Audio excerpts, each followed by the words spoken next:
strap yourself in for Keeping It Real with Jackaroo. Hey, welcome back, keepers. How are you, Raoul? I am good. A little bit jet lagged, but good. Yeah, well, welcome back. You've been bloody jet setting around the world again. I have. Where have you been? I've been to Arizona. Have you ever been to Arizona before?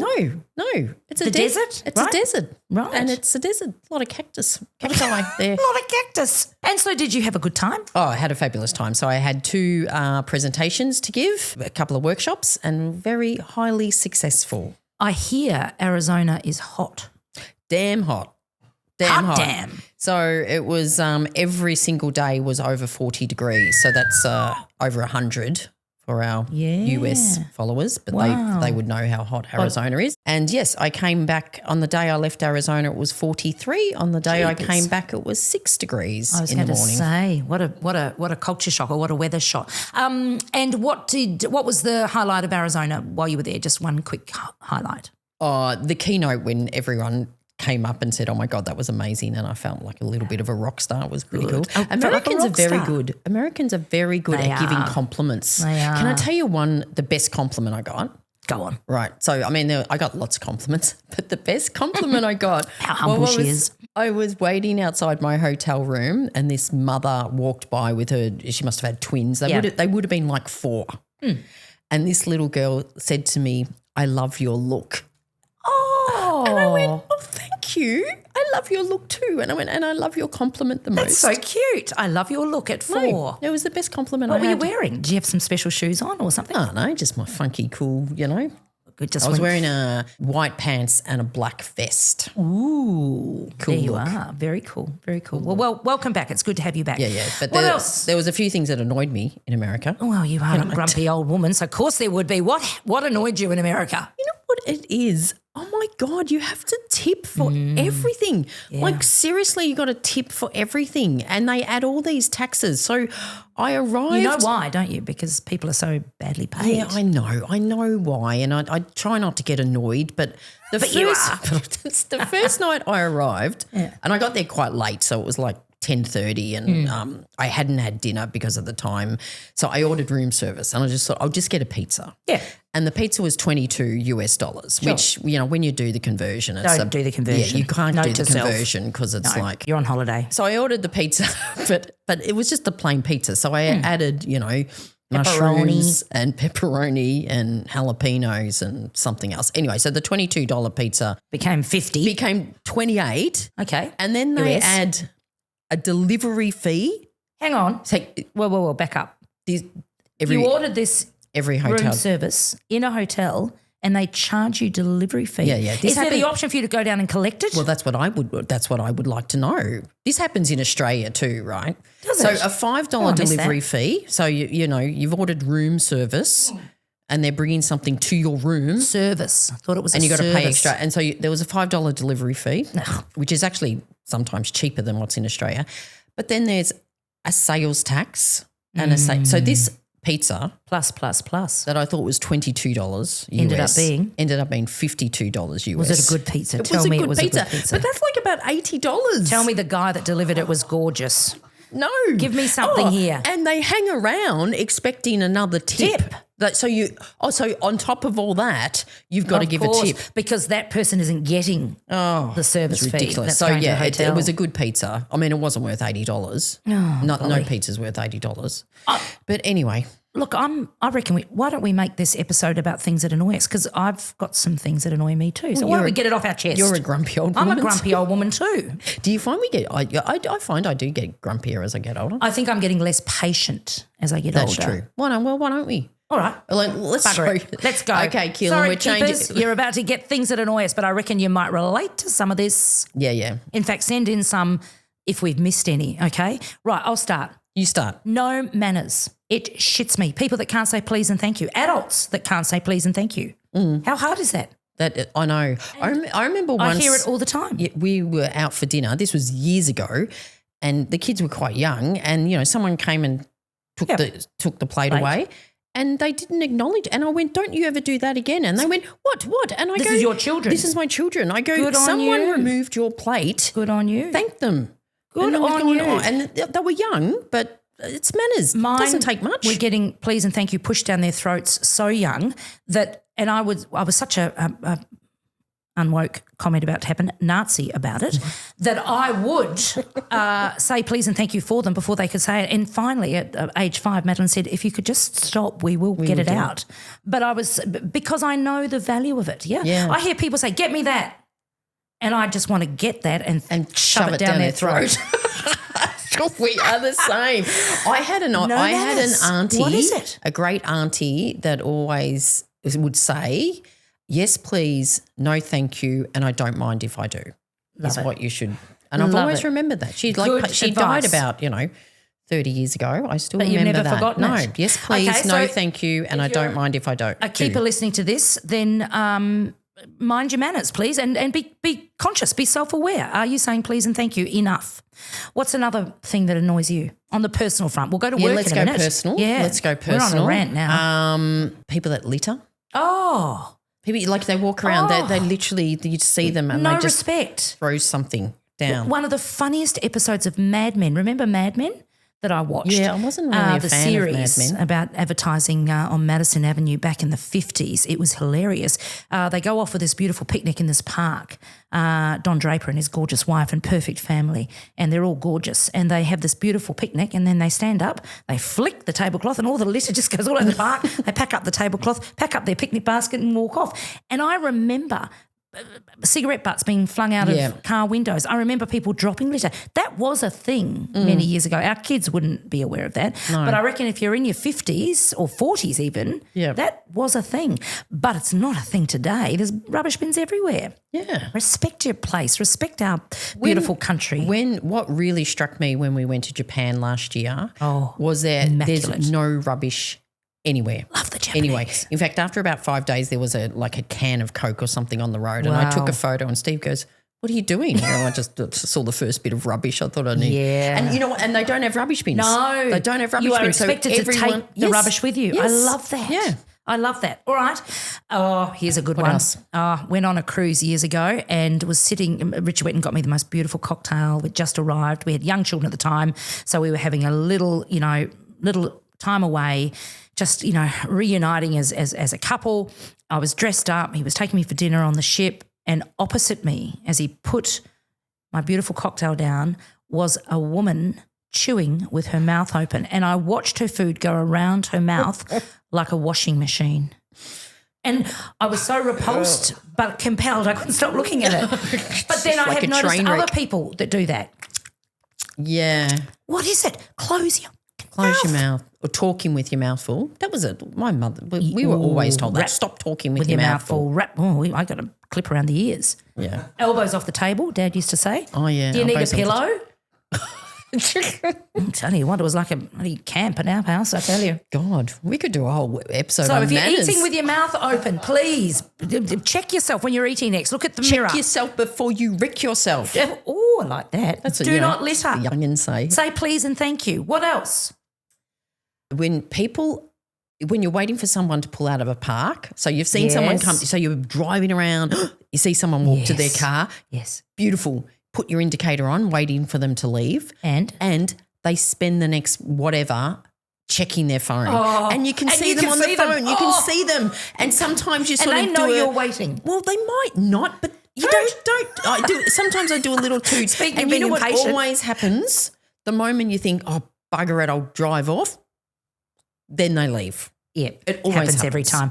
We were just in Noosa recently and we were waiting for a park. Same thing, very, very limited parking. Found a park and it was a family coming back and they had two little ones, a really little one in a pram and another little toddler, and they had some friends with them who were in the car next to them. So they were all, and so we had the indicator on and I sort of gave them a little wave and I said to Rich, this will take a few minutes. They've got to put down prams. We've all been there, get the other toddler into the car seat and blah, blah, blah. 20 minutes later, and there's no other car parks. There's a tiny car park right by the beach, which is a very small beach in Noosa. Right. And they knew we were waiting. And you should have got out and helped them. Give me that child. Let me put that pram down. Come on. I definitely have gotten more impatient as I've gotten older. Yeah. Now that you've said that, I'm having a self-reflection moment. What about people that don't listen, that tune out? Like you're in the middle of a conversation, you see their eyes wander. I missed that. I was. Oh, you legend. People that don't listen. I sent you when I was in Arizona. did. I was in the gift shop and I saw this little fridge magnet, did. and it said, "Your secret is safe with me." I tuned out half an hour ago, and When I I sent got it to that- Jack, and I went, "Did it remind you of anyone?" When I got that, I got the giggles, and you've just reminded me because you said to me, you sent me something. You also sent me something else, which I think it's important I talk about because it's a lovely segue into the fabulous work that we do with our favourite partner, which is Wild Duck Creek Estate. You and I were going to have a quick chat. You were in an airport lounge. Oh yeah, I was in coming an back. LA lounge. Listen to this, keepers. This is the text I got. Hey, Jack, I'm on my third wine, so I'm in that very special spot of creativity without being pissed. So 3 wines is the sweet spot. Sweet Raoul, spot. for Yeah, you. 3 to 5 wines. Well, if it's Wild Duck Creek Estate. Oh yeah. Oh, can I tell you our lovely partners, Wild Duck Creek Estate. I had the family over on Saturday for The Wild Duck Creek family or no, your no, family? no, my family. Actually, although I might trade up and adopt Liam and the Adopt team Liam for and my the family. Andersons. I cooked dinner because Yum. I came home Saturday morning, but I was hanging out to cook something. So I Good cooked on some you. beautiful Indian curries. Pulled out the wild duck, white duck. The white duck is Oh my great. God. I reckon it's the best, and I'm seriously not bullshitting I here. hope it's reckon really chilled, the 'cause it's best- delicious Yeah, it's the chilled. best white I reckon I've had. And to the point that it's a few blends of a few different grapes, and I think one of the grapes is the Voyna. I believe this is the bottle and it's very empty.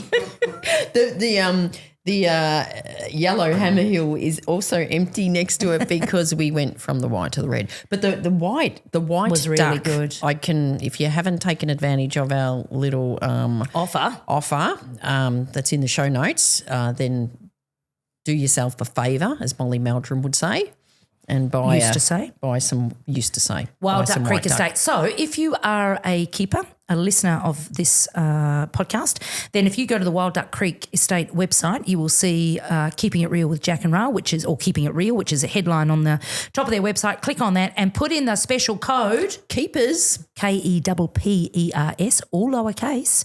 You will get access to some incredible offers of Wild Duck Creek Estate wine. And, we're big fans. And we have been big fans for years. We don't just align with anybody. No, we do not. We do not. have standards, Yeah. Raoul. And speaking of things that annoy us, Yes. All right, let's do some work ones. So Okay. we've done some personal ones. What are some work ones that annoy you? I hate people that are late. Now, I have been late We've all before. been late.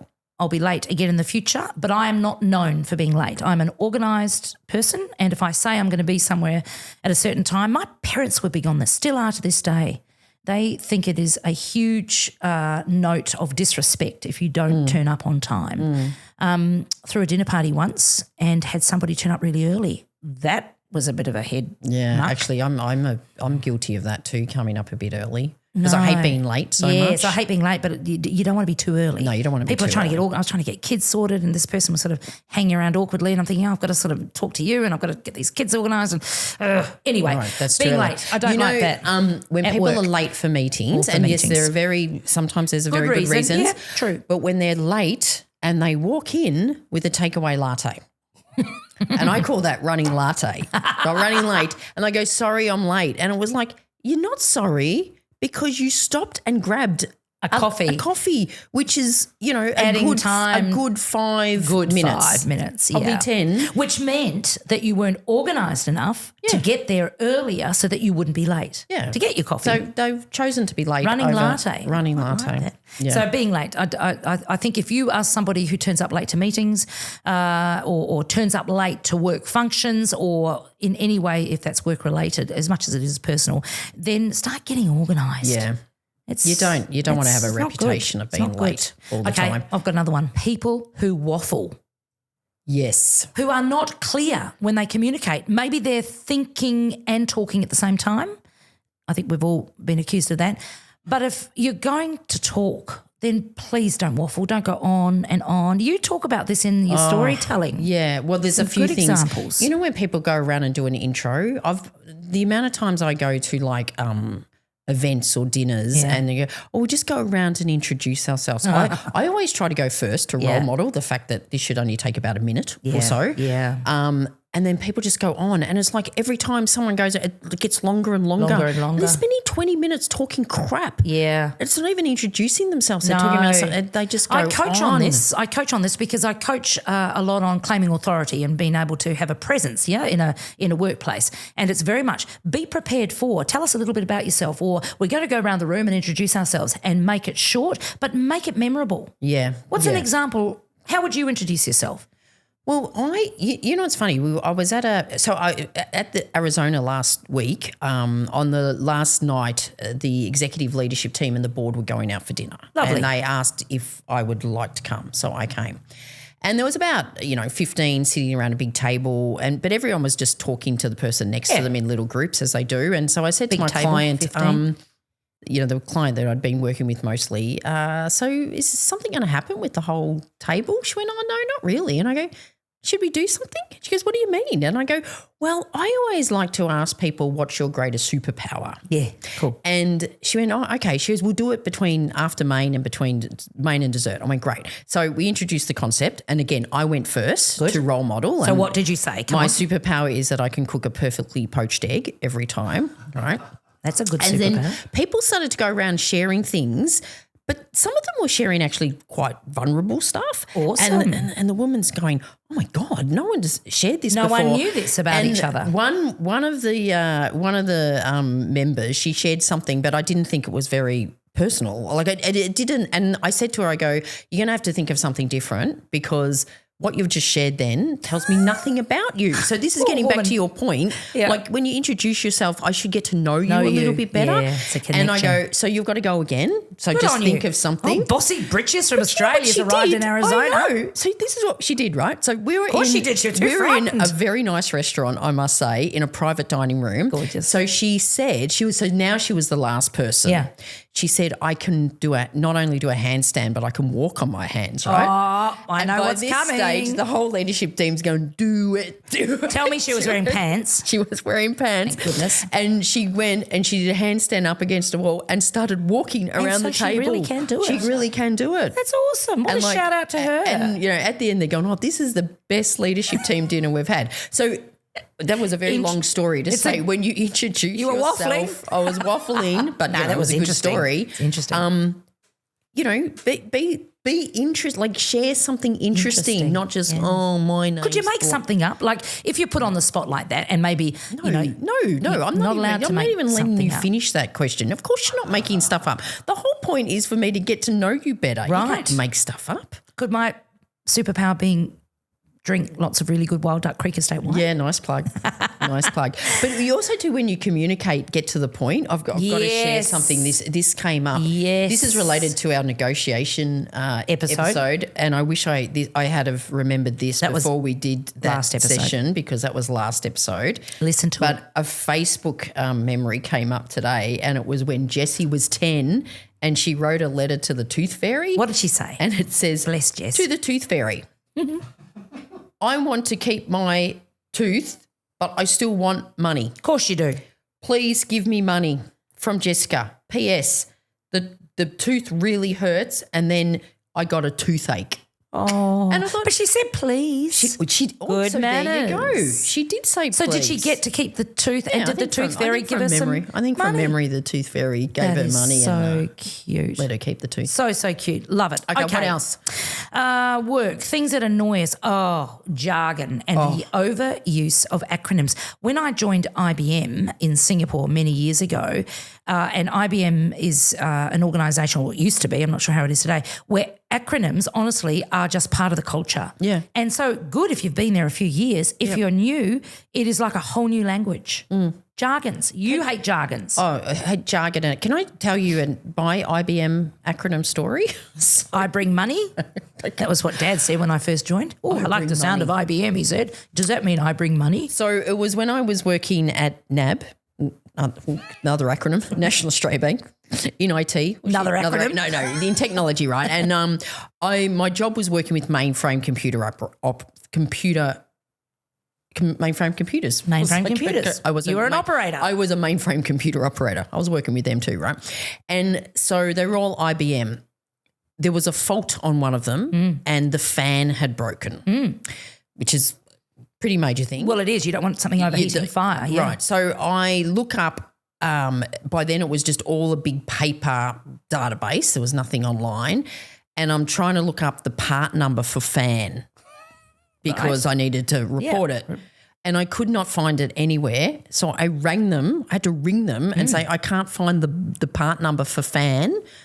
They go, oh, no, it'll be listed under A, air movement device, AMD. I kid you not. That sounds like IBM. They called a fan an air movement device and then reduced it to AMD. Well, you know that, you and I are both DEs, domestic engineers.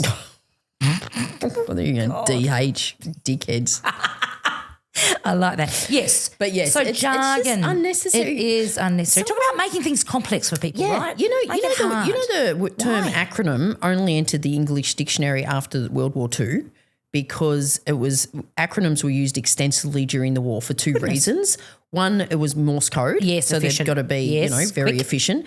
The second is when the enemy intercepted the message, they knew they wouldn't understand what it meant. Right. So what do? Take it into workplaces. Yeah. So have it like what? So whether you're the enemy or the ally, you're not going to understand what anyone's saying. Ridiculous. It's ridiculous that people think using acronyms is an efficient way to communicate. It's not. It's completely inefficient. Completely inefficient. And also you might have an acronym. It's also exclusive, right? Well, it's absolutely exclusive. So it doesn't include people. Like everyone, anyone listening, you would know when you start a new job and you go into a new job and they're using all these acronyms that you're not familiar with. Yeah.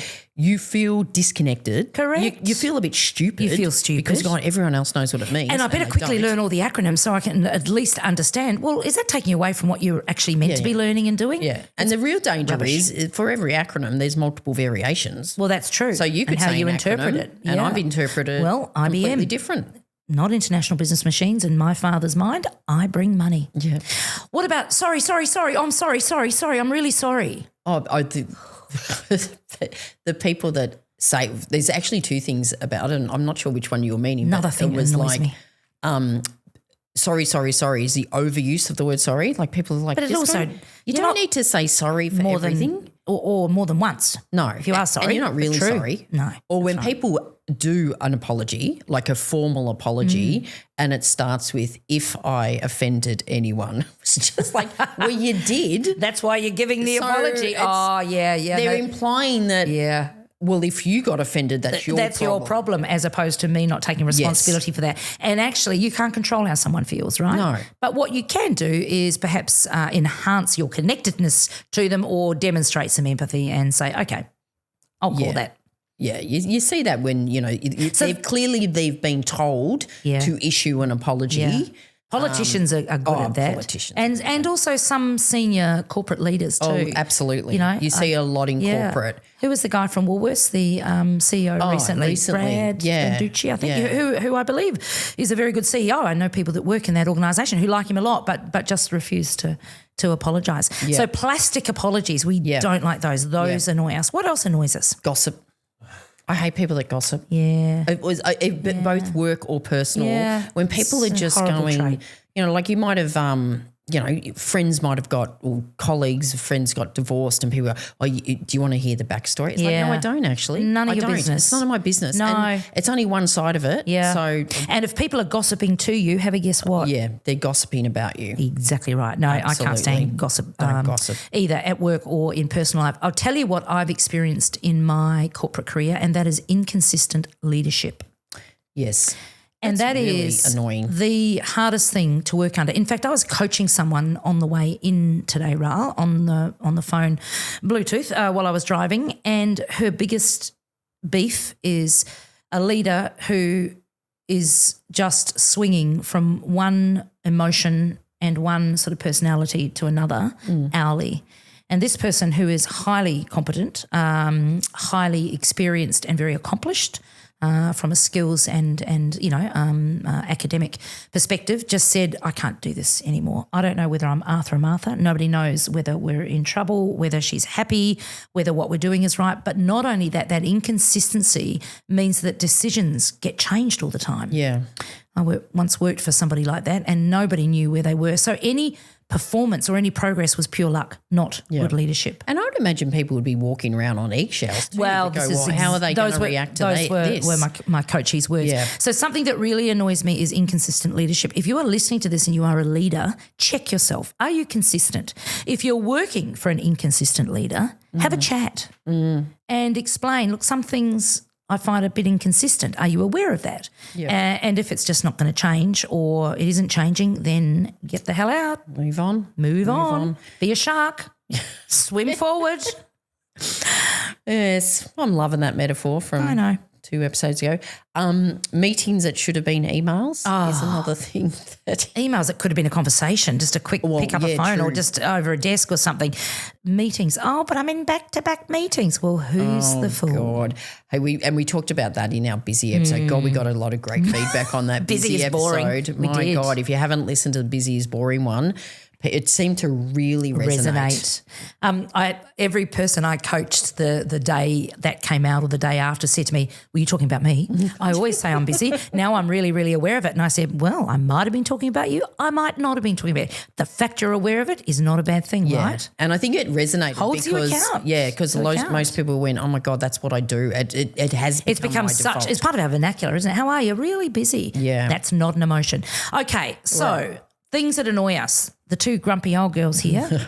But, it can't just be a rant. We've got to do some tips and Techniques. Absolutely. All right. Okay, so I did do some research. I knew you would. I did some research. What's really interesting, Rael, is that if things annoy you in others, there's a very good chance it's something that you fear you do yourself or could do yourself. So you really don't like it. So everything we've spoken about today, from the personal to the work, is probably a reflection of ourselves and the fact that we are worried that we either do that or could do that. So I think it's an opportunity to be really reflective and actually stand back and go, okay, if I'm judging you because you're gossiping at work, is that something I do? Yeah. Yeah, I think it's just going, why? It's almost like, why does this annoy me so much? Now, it could be That's a because great question you never to ask do it and you oneself. hate doing it. It could be the opposite of that, but it could also be. So we're talking about self-awareness now, right? So tip number 1. Self-awareness. As you get annoyed by something, and we've just given you a long list of what annoys us on the personal and the work front, ask yourself, hang on a minute, is that something I'm annoyed by because I do that, or I'm fearful of doing that, or is it something deeper? I think that's a great question. So self-awareness. What's another tip? I think the really one that works for me really well is just suspend judgment. So like That's some hard. of the things It's a good one. we've talked about, like, I whinged about people checking their phones. Like, it does annoy me, but you've done it. I've done it, and you've also got to suspend judgment. They might have a kid that's having surgery and they're waiting, For a call. You got no or idea text. what's going on for them. What you're talking about there is empathy. Apply empathy, right? And that's one of the key components of emotional intelligence. And people with higher emotional intelligence make awesome leaders. They also make really good human beings because they are exercising empathy. Hang on a moment. Before I judge, so reserve judgment, I'm actually going to apply some empathy. Could there be a reason why they're on their phone texting? Yeah. That's a good one. Yeah. That's a really good one. And I think also too, it's almost put things into perspective. And this is, I actually say this to Steve a lot, and I should say it to myself. Is he something that annoys you? No, if he's saying something, this annoyed me, and I always go, well, if that's the worst thing that's going to happen to you today, you've probably had a good day. And you're not on the Gaza Strip, baby. Sometimes it's me about, I think that perspective. Okay, this person really annoyed me. Like, how bad is it? Paying $52 for a pizza instead of okay. If that's the worst thing that happens to me today, then problems. I'll accept that. Yeah. It's a good day. Agreed. I'll tell you what annoys me is when I go to my wine cellar and I look and there is no Wild Duck Creek estate left. That would annoy me. But we have a fix for that. We have a fix for that. Get keepers. No, seriously, shout out again to our sponsors and partners, Wild Duck Creek Estate. But also, as Jack mentioned before, get into the website, check it out, go to Keeping It Real, use the code KEEPERS, and you'll never run out of The best wine. bloody best wine, because you know what else really annoys me? What else annoys Crap you? wine. How did we not think of that earlier? I know. Well, I think we have. We probably have. So there we go. This has been another episode of Keeping It Real with Jack and Rel. Hope you enjoyed it. This was a bit of fun. Bit ad hoc today. As usual, if you found it of value, share it with others. The best support you can give us is to share these podcasts. And buy the wine. And buy the wine. Absolutely. We'll speak to you next time. Bye. You've been listening to another episode of Keeping It Real with Jack and Rahl. If you like what you've heard, don't forget to tell others about it and give a 5-star review. They may seem confident, but they really are sensitive 5-star needy souls. Yeah, right. Keeping It Real, created by Jack Phillips and Gabriel Dolan. Produced by Keehlan Ferrari-Brown. And this really real voiceover, spoken by Richard Phillips.